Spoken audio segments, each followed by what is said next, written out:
a livello regionale dar modo a chi è indigente, non ha i soldi per curare il proprio animale d'affezione, e quindi penso agli anziani, soli magari, che abbiano la possibilità di avere una struttura che organizza la cura e quindi salva l'animale da compagnia.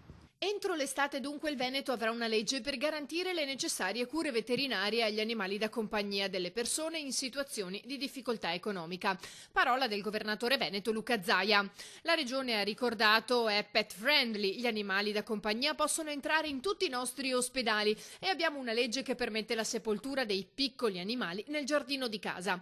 Obiettivo dell'iniziativa, che avrà validità triennale, è quello di far sì che le persone che si trovano in condizioni economiche difficili possano curare adeguatamente e mantenere in buona salute i propri animali.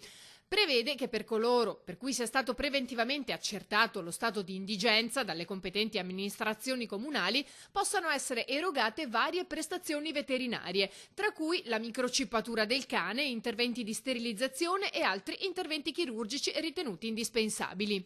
Visite e interventi vari saranno effettuati presso l'ospedale veterinario Città di Conegliano.